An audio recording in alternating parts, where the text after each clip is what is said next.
Good afternoon and welcome back, everyone, to Schwab Coaching for our next topic, Street Smart Edge to Thinkorswim desktop application. I'm your host, Kevin Horner, and as usual on this fine Thursday, joined by my friend and fellow Schwab coach, Michael Fairborn. Good afternoon, Mike. How are you? Good afternoon, Kevin. Good to be back with you as always. Well, we have a little bit of content to get to, of course, for our viewers today. We're excited to be highlighting some of the main features and functions of the Thinkorswim desktop application. But for those of you who are making this transition into using Thinkorswim desktop from the Street Smart Edge application, this is a really great opportunity to get those questions answered. I certainly was a long-term user of Street Smart Edge from prior to day one to the rollout to the end of life window we've been going through over the last year plus. So I am happily able to answer questions specific for all of you. Please feel free to utilize that chat function for us. In fact, we have our fellow coach, Connie Hill, in chat there keeping an eye on things. I'm sure she's going to get to some of the questions that Mike and I are unable to get to, but we will keep an eye on that queue for all of you and try to answer your detailed questions. So please feel free to use it for the next 45 minutes or so. Now, before we dive into the discussion here, just remember that everything we cover is informational and educational only. Additionally, know that we're not endorsing any particular strategy or approach, of course. We are working in a demonstration mode of the Thinkorswim desktop application. And in terms of decision making, we would prefer, obviously, that you find yourself working in a live mode when making decisions on your trade activity, of course. However, Thinkorswim Paper Money is a fantastic way for you to not only get familiar with the trading platform, but also to develop your own process and strategies, everybody. So think about using the Paper Money platform from that standpoint. Now, beyond that, this is what we generally, I forgot, Mike, we got to remind everybody we're out doing our shows again. We're doing the market drive and our workshops once more, and it's going to be a busy time in leading into the end of the year here, isn't it, Mike? It is. In fact, I think to the end of the year, I understand there's like 10 left, 10 combined events, Kevin. Yeah, it's not little. Thankfully, we've got a lot happening. In fact, if I was going to just point out where you guys can go to check this all out, you can go to schwab.com/events and get familiarized with what we have available to you. In fact, let me just point this out here, everybody. On the schwab.com/events page, the in-person events drop-down is what we're talking about. And these are all free for those of you in the vicinity, the area to attend. You are welcome to sign up. They often come, they're going to come, of course, with a little bit of a breakfast allocation there for you, some lunch, and commonly at the end of the session, an opportunity to engage with the coaches that are there and the educators that are there, providing some additional support. So we'd love to have you, everybody. Consider registering and joining us. There's a lot of opportunities, as you can see. The market drives. We've got a workshop in Miami over a couple of days there, end of September. We're going to be back in Miami, if I'm not mistaken, a little later. We've got New York coming. We've got another workshop out here in Denver. It's going to be a busy end to the year. And then, of course, we have to remind you, take an opportunity to subscribe to the YouTube coaching channel. And we should also mention, Mike, there's a lot of great historical archived content from this particular show that you and I have been working on since November of last year, if you can believe it. Absolutely. In fact, we've discussed so many of the basics that people have brought up. A lot of great questions that have been asked in those archives too. Kevin, really addressing the basics coming from Street Smart Edge specifically into the Thinkorswim desktop platform. So there's been a lot of great material. In fact, there it is. It's a huge list. It's very extensive. There's a lot there. Besides that, just to add to your point, we do have those workshops that we're doing, 3-day workshops for a period of time for sure, as well, after hours from time to time too, for this class. Yeah, absolutely. We really are starting to get ourselves back out there like we would like to be doing, Mike. Right. Not just hosting the shows here, obviously, but also getting out amongst everybody and educating on the in a face-to-face environment, which is sure a lot of fun. Now, Mike, let's talk about the using of the Thinkorswim desktop from a standpoint of being a trader, starting your given day. What are some of the things that a user of this platform really needs to know the first time they come here and want to dive in and get a little bit acquainted with it? Yeah, the first thing, and I'm just going to, my default, Kevin, I know it might be your default. In fact, I'm pretty sure it is. And that is what we're looking at right now. And that is charts, the charts Hmm. tab. Getting to charts and all the different functionalities, being familiar with those capabilities, capacities that the chart does have, I think is really, really essential. Now, if I were to step back and tie it into one other component, it's going to be the left-hand sidebar, which you actually have up right now as well, that can be linked. It's a great way to highlight a list of your own watch list, or let's say Hmm. a certain indices, S&P 500. That's a very large one, but of course it can manage that. Having that linked, being able to get all that information at your fingertips, Kevin, and then being able to see the historical perspective of that, which is what the chart gives us, Hmm. combined with all the other indicators. That to me, I think, is a great starting point. Though, what else? What do you think about that? Yeah, I think that's like you hit it on the head for me, Mike. I mean, I've reside in the Yes, I chart do. as much as I possibly can. I make my decisions frequently. I build trades based on trade activity or price level action. And so I'll start there, but it's important that I have access to the symbols that I want to be working with. And while I've selected what is known as the market watch list for me, which gives me the indices and sectors, a lot of you might want to be using multiple watch lists in this gadget zone over here on the left-hand side. And that gadget zone is basically this space, everything that's to the left of this section. And you'll notice, everyone, when I put my cursor on it, it does give me the double-sided arrow that allows me to go back and forth here. So I can expand the Nice. space, I can minimize this space. And that's nice and helpful. If I want to add tools in this zone of gadgets, I go to the lower left corner here, down where the plus sign resides. And then I get the full list of everything that's available. And what I generally encourage, Mike, if you're looking at this and saying, well, I don't know what that is, put it on, because it's just as easy to delete it or remove it as it is to add it. If we wanted to see, what about, do I want to have the level 2 quotes in here? Maybe that's the case. Maybe I also want to see something like the time and sales as well.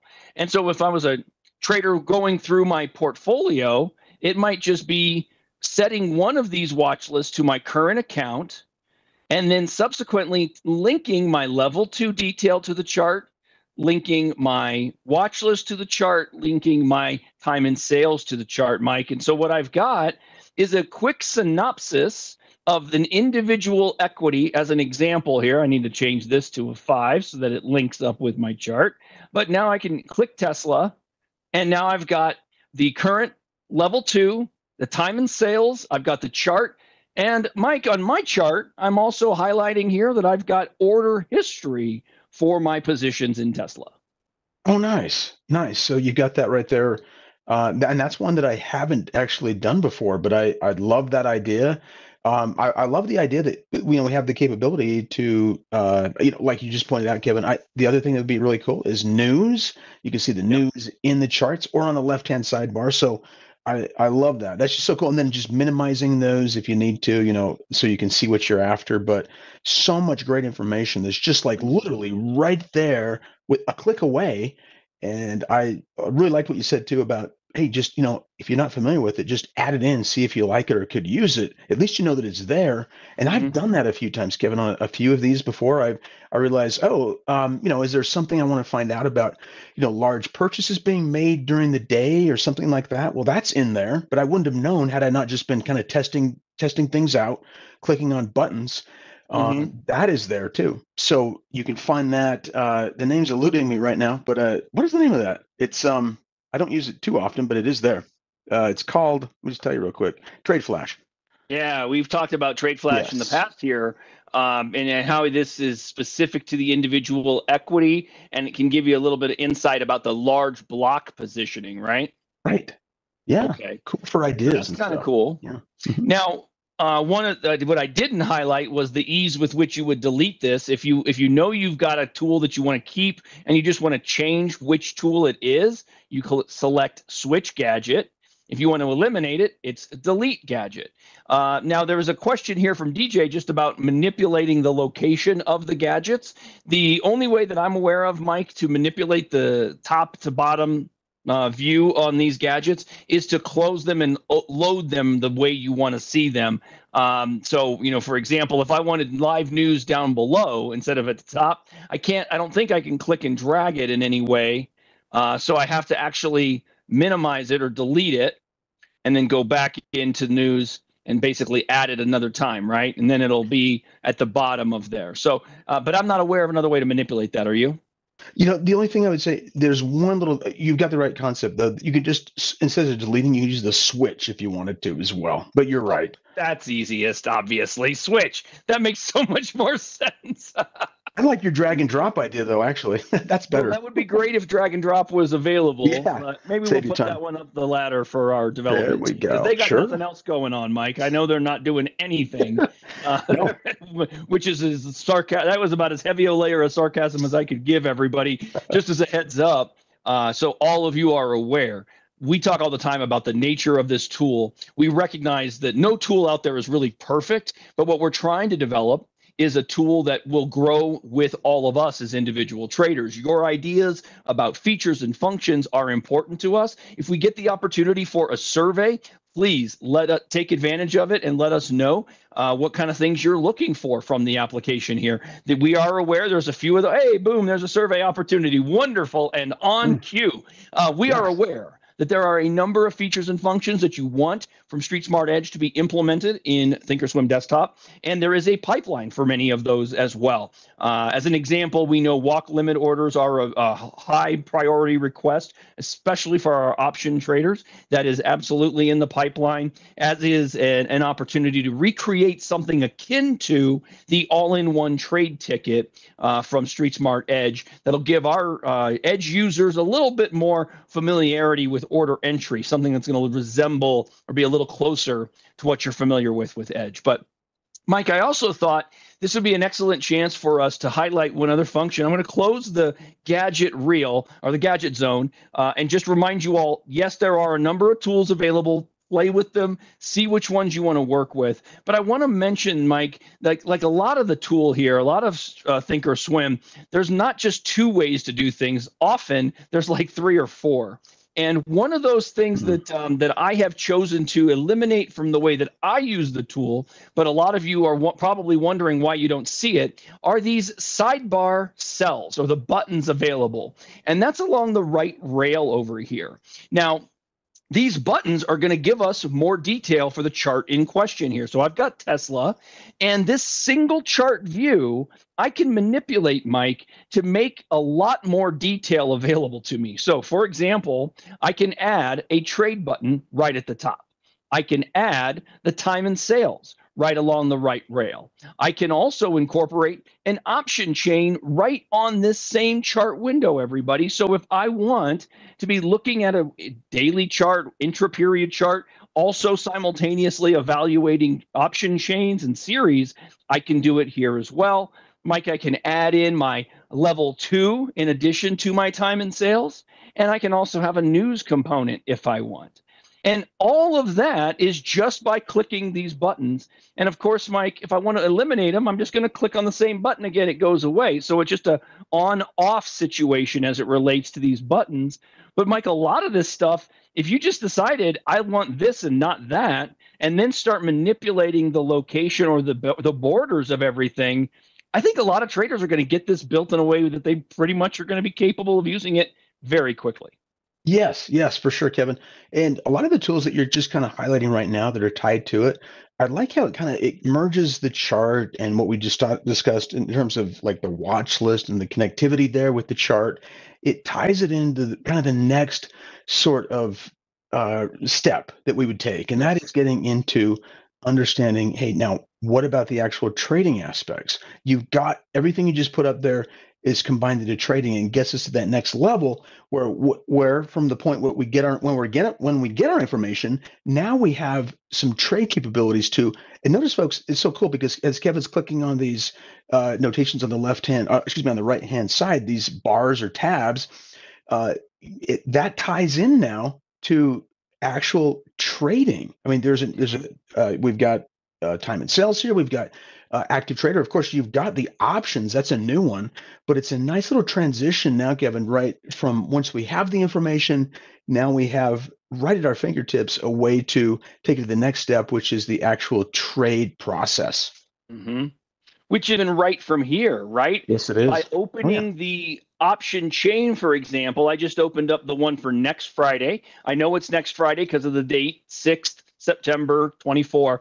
8 days to expiration. Nice little reminder in your parentheses. Always let you know parenthetically how many days to expiration on these, everybody. Okay. And then the designation. Are those weekly series or are those standard monthly, etc.? But what's cool about this, if I knew that I wanted to place an option trade and I'm looking at that September 6 window, I'm going to look at the calls, which I'm pointing to here on the left-hand side. So just as an example, I can click the ask on this 20250 contract, click that 785, and immediately, Mike, it pops up the little order entry tool, which is otherwise hidden by that little tab down below. But just clicking, whether it's the option contract price or the underlying equity price, I have the option of doing either one of those right from the same screen.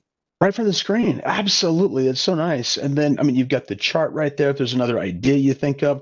So I really love that concept because here we are. We're looking at a particular price, whether it be stock or options. There's a lot of comparables we could have right there at your fingertips or just right on the same screen in terms, Kevin, like, what I would do. I mean, generally, just as a general process, hey, I'm looking to see what my indicator would do. What about obvious support and resistance levels on the chart?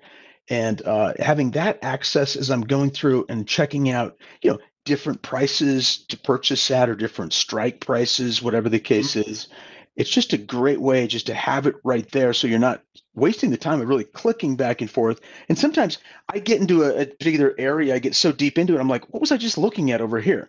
Oh, yeah, I was going to do this on this, but, they can be that deep. So it is helpful to have everything in one place, as you're pointing out. I think so as well. And what I've come to learn is that by playing with those buttons a little bit, I can see the merit of utilizing these. Whereas previously, because I had a plan as to how I wanted to do things, I wanted this to mirror as close as possible my Street Smart Edge process and layout. That's what I built. But I've come to realize that I can make a lot of changes in here and probably do everything that I'm looking for and have access to the tools that I want right on this screen. What I also like about this, Mike, is my ability if I wanted to place a trade, I can still manipulate my grid. So my grid is often various time frames linked together. So I've got a daily chart. That's what we're looking at. I've got a 5-minute intraday chart. I've got a 1-hour intraday chart, and then I have a weekly. So if suddenly I'm thinking, oh, I need to look at a finer level here in the chart window, I'm going to drill in and see what's happening here as I'm placing my buy order. I can do that.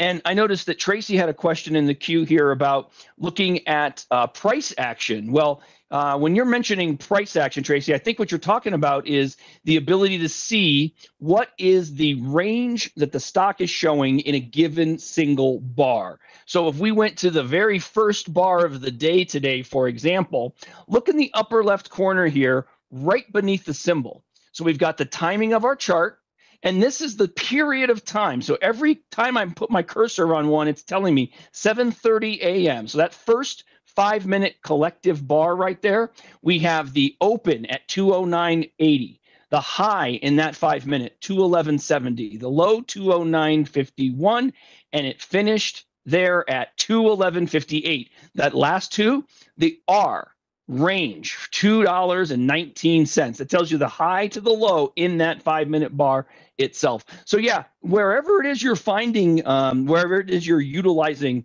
the charts, intraday, daily, etc., those details are available. The location I'm showing them, Mike, is the default, but that's not the only way to do that, if I'm not mistaken. Are you familiar with the other way to alter, get the high, low, open, close, all that data when you're using your crosshairs on these candles? Yes, absolutely. Just using the crosshairs in the bottom of the screen, bottom right-hand corner, I think is that what you're leading at? Actually, I'm thinking about, so this up here is giving it in a vicinity that kind of makes it difficult to see, right? But yes. I think we can get that in a pop-up box from the settings here in the chart. So if I'm not mistaken, I think it's like let me think here.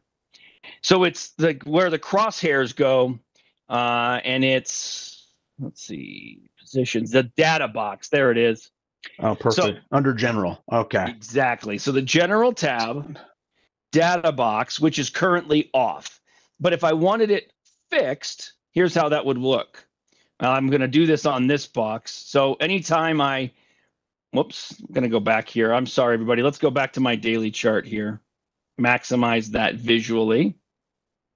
And then turn the data box on. Okay, data box fixed. So if where's that data box, Mike? It should be on my screen for me automatically now. I think I saw it. It might have been towards the top, but I think I saw it. Did it get hidden? It might have. Yeah, there we go. Oh, that should do it. Maybe give yourself a little bit of room there. Yeah. Yeah.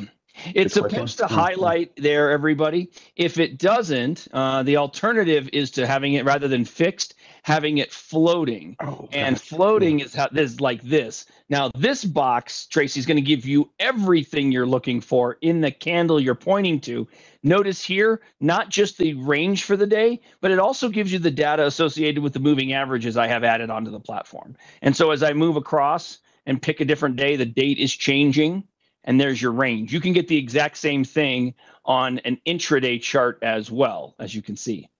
Okay, so that's the best way. Notice I've got those pivot points, Mike, down below. Those pivot point values are even defined here. So hopefully you find that to be a little bit helpful. And in terms of activating the crosshairs, Mike, you called it out. It's that little button down below. You can define this. So if you have it set to none, if you're not seeing a crosshair there, Tracy, click that little icon and then select the one you want. So the horizontal is just going to give you the single horizontal line.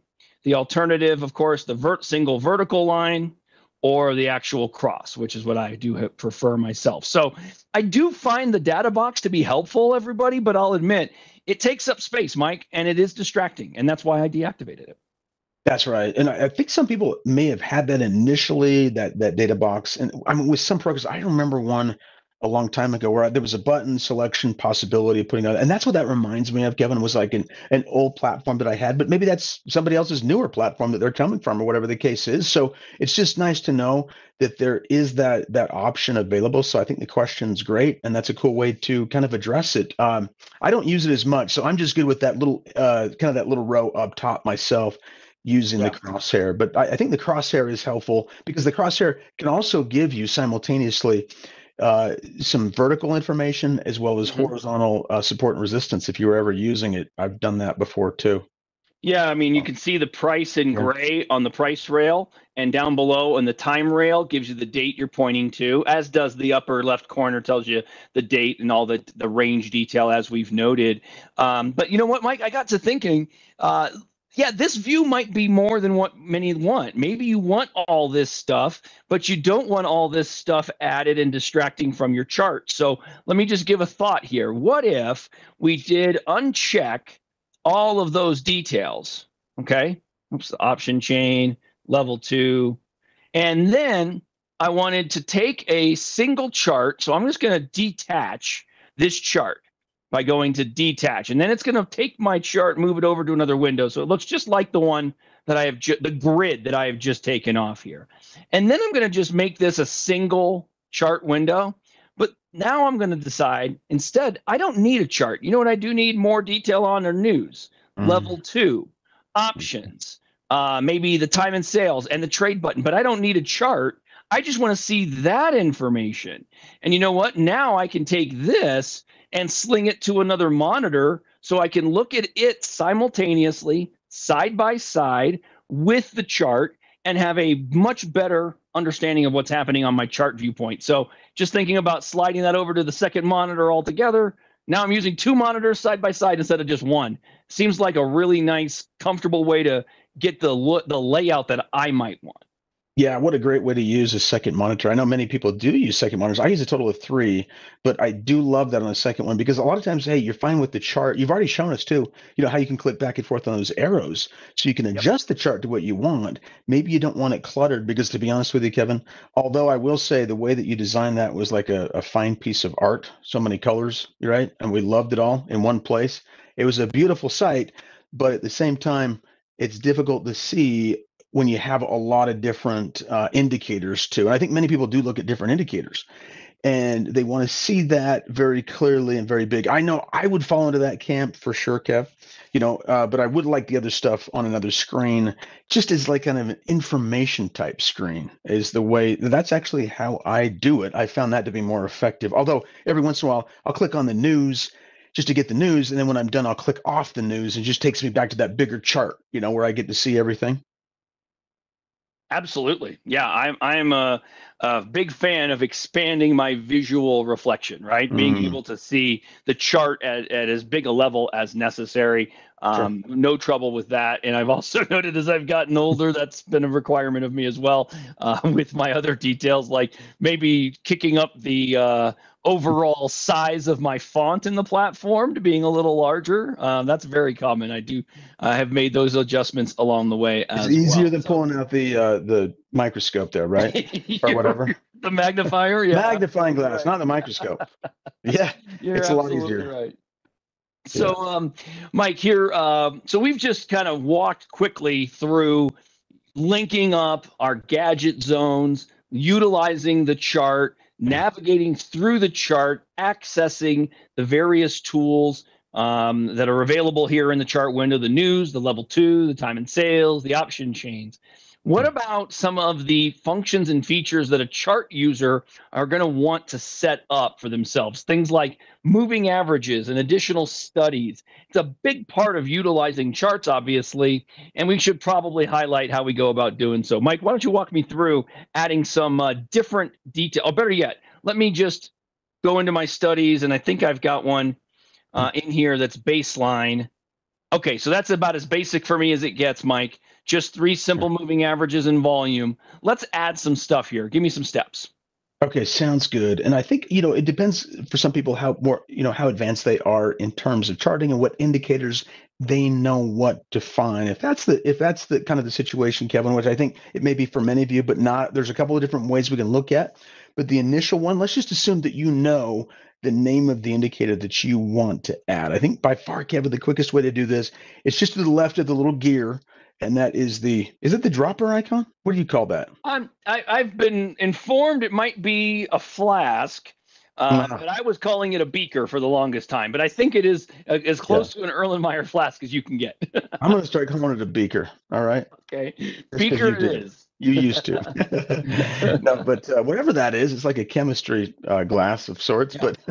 But left-hand side, you've got a whole list of indicators in alphabetical order that we can use the scroll bar exactly to add. I mean, folks, you can really, knock yourself out if you want to. If you know what to find, you can look through there. But as Kevin's shown, just right going into the window, a quicker way is just to type in the name of it, and it will automatically reference it. Look at that. The MACDs, you got like 6 or 7 of them there, Kevin, to choose from, or 5. Take your pick. Yeah, take your pick. And that's the quickest way I've found to add an indicator that you know about. Since you know the name, you can click on it. I just generally do a double click. There's a drag and drop. You can actually add selected down below. So double click seems to be a quick way to do that there, Kevin. Yeah. What about customizing these? Because I've got those 3 studies up above and then the MACD. Now, the MACD, many of you are probably going to default to the default details on these studies, but you might want the lines to be different colors, different style, different weighting or width. How do we go about making those adjustments? For sure. Absolutely. That's going to happen a lot. And so a really important point, once you do get it added in, you've got to get it clicked in that add studies and strategies that we have done already. It's been moved over to the right. That's the first step. So clicking on it, from once we get there, we can click on the gear. Anytime you see the gear, you can make all kinds of different adjustments to whatever it is you might be looking at on any screen within the Thinkorswim platform. But specifically, as you highlighted here, Kevin, this is going to be to change some of the defaults. There's going to be defaults that are in here, but you'll notice you get a breakdown of the inputs up top, and where you are at the bottom, widths and colors, very, very important, especially what you're used to seeing. I love to see it on your black background. Of course, that's going to change the dynamic as well. And so there you go. Let's hit OK on that, and then I'm going to hit actually apply, and then it's going to place it down below. So now I've got that visual, and then I often will be manipulating the size of my volume pane or the alternate pane down beneath. And there you go, everybody. And of course, you can also, if you get to a point where you say, I don't like that yellow, just right click on it, click Edit Study, and you're right back into it. As I noted earlier, Mike, there are probably 3, 4, 5 different ways to do certain actions, and color adjustments like this is one of them, right? It really is. Yeah, super quick way. You can set the defaults that way. In fact, one thing too, after you've gone through that whole entire process of setting that up, and you're probably going to be leading into this, Kevin, but what we can do is just we can click on the style and save that as well. If there's a style setting that you do like, let's say you like this MACD and you like the whole format, of course, you could just go to style and then scoot on down exactly right there. Yep.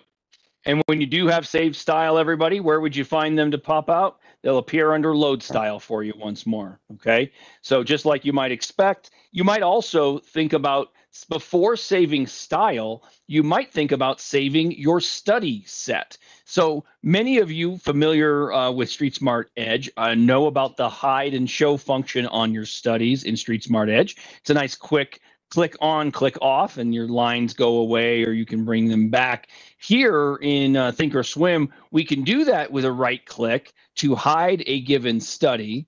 But once it's hidden, we got to go back into the beaker, into the study, and re-access it to activate it. And that's just the show study button here.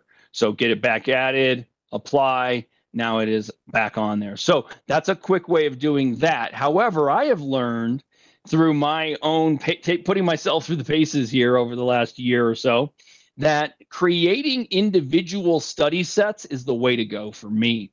So what am I talking about? Well, I try to make this as simple as I can. I want to make my my understanding of what I'm reading really all I need to know. So if I want to see just a 10 and 50 day moving average, eliminating the 200 from my visual, I got it right there. If I want to see the 10, the 20, and the 50, no 200, I've got that.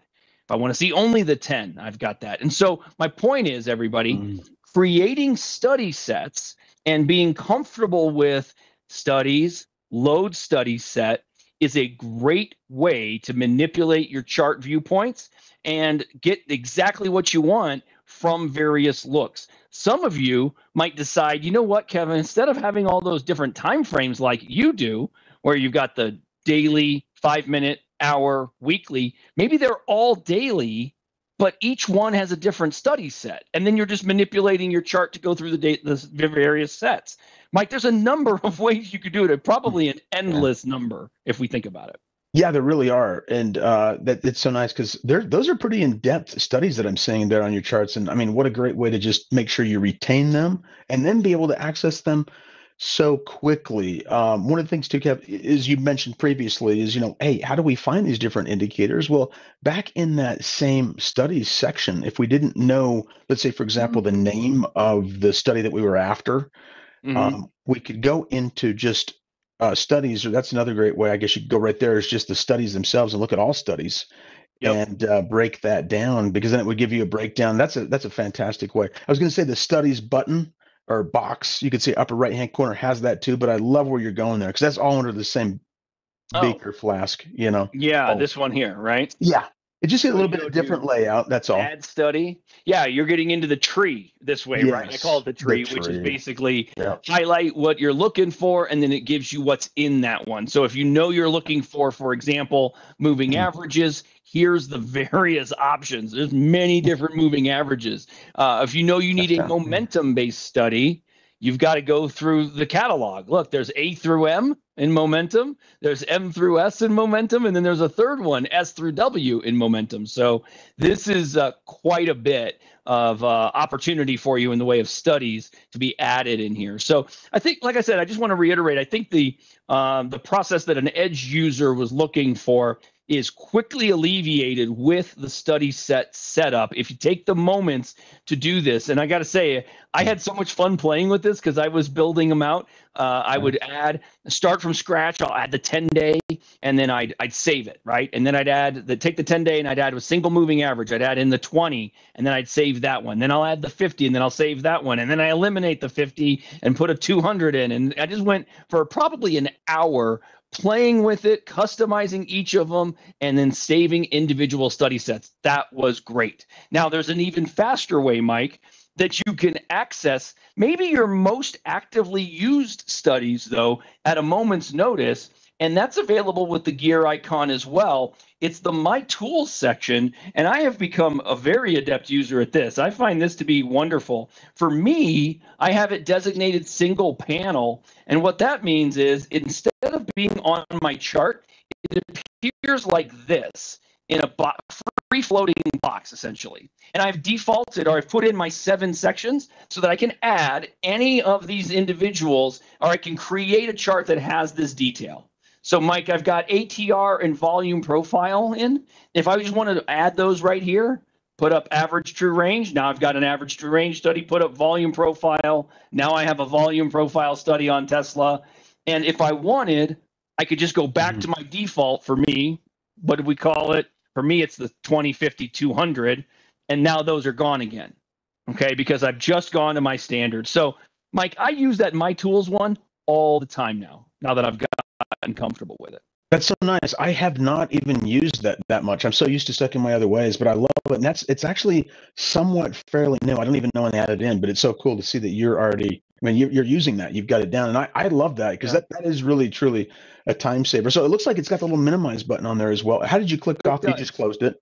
Yeah, what I do is, so you've got that pin, push pin, right? So you can use the push pin, which lets you keep it at pinned to the screen at the forefront all the time. So no matter what I do in Thinkorswim, it would stay. So that's one way to think about it.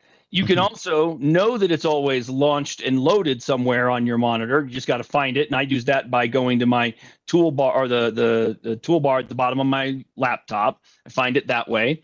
Or you can also make the change to settings instead of single panel. Say it's up, put it on each chart, and then it appears up here.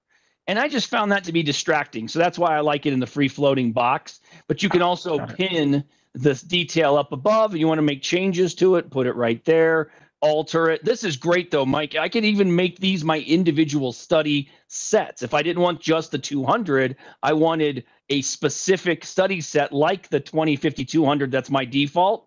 I can make it as such. Oh, wow. Yeah, that's really awesome. That's really flexible. Yeah. It doesn't mean that that's the way you got to do it, everybody. It's just another way of thinking about it. My hope is we're opening your eyes to the many opportunities for you. Mike, there's another good question about after hours quotes. And that's certainly a little bit different. I know that the after hours quote detail is active up here in the bid and the ask. So what we see in the bid or ask is after hours, but we could also add a column to our watch list that would be really helpful, letting us know of any real significant developments in the after hours, right? That's exactly right. Yeah. So the bid and ask columns as well. I think you've got them right there. I do. So you do. Perfect. And that's really helpful for that. What about a last trade? Is last trade appropriate, or would it be something more like mark? I think the mark is going to be the current market price as opposed to last trade of the day. Okay. That's good to know. So we would say that mark and perhaps mark percent change are ones to keep an eye on, because if you're looking for after hours movement, as it were, in a watch list form instead of in a chart form. And of course, we know exactly what's happening in the after hours because it's in that shaded space right here, right? But if we wanted to know what is the actual market here at the moment, it's the mark calculus there. 206.90 shows as essentially the last trade in the after hours market. Is that correct? That's correct. Yeah, I think the last is just the last trade of the market day, the regular market hours. But I think we can confirm that too, just to double check. But I think, is that what we're saying? Actually, yeah. So here's so 206.28. That's static now, right? And that's the same as last. Gotcha. But mark is 206.90, which would be essentially the last trade on here, according to this 5-minute bar. 206.91 is the last on it. But essentially, that's the way to see after hours valuations, I would think. So I think that gets you what you're looking for, Tracy. At least I hope it is. On any prices? Oh, on the right side of your chart. That's easily done. That's going to be under the settings here and price axis. make sure that you are defaulting in here. You may want to take out price as a percentage. I'd venture to guess, Mike, that if you're not seeing values there, she probably has the check mark, or they have the check mark rather in that box that says show price as a percentage, because it would look different. It would look like this if you had price there or had that box checked. Sure. Oh, how do we, I'm not seeing any prices on the right side. How do I add them in the quotes? So prices along the right side. I think that you do mean in the watch list, if I'm not mistaken here. So what you may just be looking for is that little gear icon as usual, right, Mike? The gear being the real talking spot for this class, isn't it? I mean, my goodness, everything we do involves the gear, doesn't it? It does. There's a lot of gears to see. And I'll do something just about the same, customizing. Yeah, so I think this might be what you're looking for. Remember that you can add a number of things in here, and you can also search. I would encourage you to use the search function. Don't use the scroll. It just takes you more time than necessary. And then, of course, Mike, one of the things that we haven't really discussed is the setup. And I know that my layout is very detailed for me, but more specifically, my color scheme is very detailed for me. I would suggest that you spend a few minutes in the setup gear in the upper right corner and go to application settings here. Mike, there's a couple of things we need to address in the application settings, isn't there? There really are. Yeah, there are a few things and a few key columns to be mindful of as well. As we're taking a look at it here, the default, here we are back. There's another general tab right here. Consider this to kind of big picture for like the entire platform. So these adjustments are for the entire platform. They're not just for one section, but what you might see in a number of different sections on the platform there. Kevin, look and feel, very important one you're pointing to. You're right. I mean, because by default, I think we set it to light, which is a pretty significant discrepancy. Maybe you want to see the old school Thinkorswim, which I think is kind of beautiful, to be honest. I really like that yellow type for some reason. It stands out for me. I really like that. But play with this. You can make a lot of changes here. I mean, there's nothing to say that you can't play with it. So make your changes, save it, make it available so it's easy to get to. And Mike, of course, we should also mention font size. Somebody like me, I use a large. The drawback to going larger, though, is that you might be creating a crowded space in some instances, huh? That's exactly right. You might lose some functionality. In other words, what happens to the platform does adjust to it to some degree. In other words, what you might see is scroll bars that could pop up. That happens in some areas. So you got to be on the lookout for that. You might see scroll bars. In other words, they can't fit, to Kevin's point, all of the text because the font's so big in one area. So boom, a scroll bar pops up. But if you have a giant, I've seen people with giant monitors, and it's actually funny because you can actually get more to fit on if you have a giant monitor. But yeah, I think it's a great catch you bring up. You just have to be mindful that things are going to be there. And so sometimes if you've got an extra large font, just to get a quick visual, reduce the size of it and then see if anything else pops up. If not, then you're just probably fine. Yep, I would agree. And Mike, the other thing under here that I think we should point out is just order defaults specific to the security option you have available. So set your default so that your default minimum is not too great for you. It's not too many shares, or more importantly, on the option side, not too many contracts. Default goes to 10. And if you don't want to be a 10 contract buyer, make sure you're setting your defaults. Last thing we should point to, of course, would be the monitor page, Mike, which just lets us see how we're doing. I think the majority of us traders fall into the category relying heavily on just the activity and positions, where we have access to today's trade activity, which incorporates our orders, including working orders versus executed orders. There'll be a separate tab for activity from there. And you might notice, everybody, that I've got separate sections in here as well. One for exchange traded funds, one for equities, one for options. Mike, this breakdown like this is great for me, but there's also other ways we could do this too. Right. There are other ways to do it. You can have a breakdown. I think you're in the new layout, are you not, Kevin?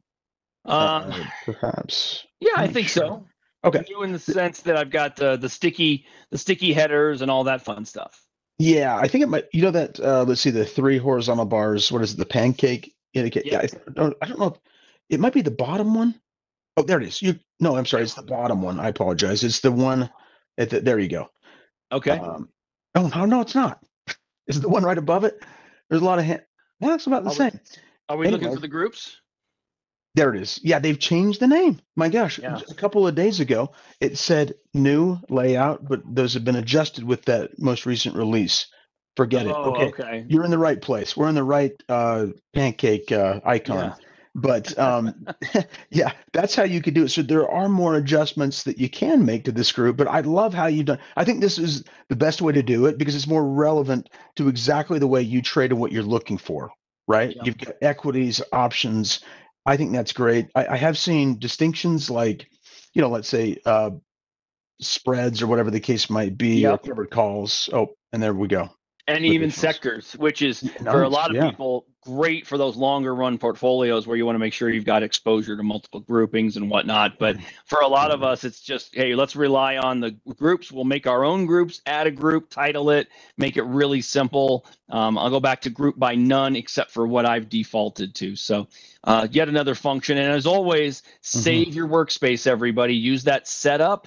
Save workspace as, and then you can see we've got quite a few down here that I've been working on, depending on how I'm doing things. If I'm hosting a different show and whatnot, I encourage you to make those same saves, everybody. There's no reason to duplicate your efforts. So, Mike, I think we've done it today, buddy. We've covered quite a bit for our viewers. Let's remind everybody to use that survey opportunity. But Mike, thanks to you so much for helping me out today. Oh, pleasure. Great to be with you as always. Yeah, absolutely. And big thanks to Connie Hill in chat as well. She was quite active. Remember to use that archive, everybody. If you like the content we did hit you with today, hit the thumbs up for us. That's a big help. Make sure you're subscribed to the Schwab YouTube coaching channel. And don't forget, you can follow all three of us individuals on X, formerly Twitter, at Kevin Horner CS, at Mike Fairborn CS, and at Connie Hill CS. We'd appreciate a follow there, everybody, and love to have you back for another show sometime in the future. So thanks for being here. Have a great long weekend coming up here. Remember, market is closed on Monday, but we look forward to seeing you all again real soon.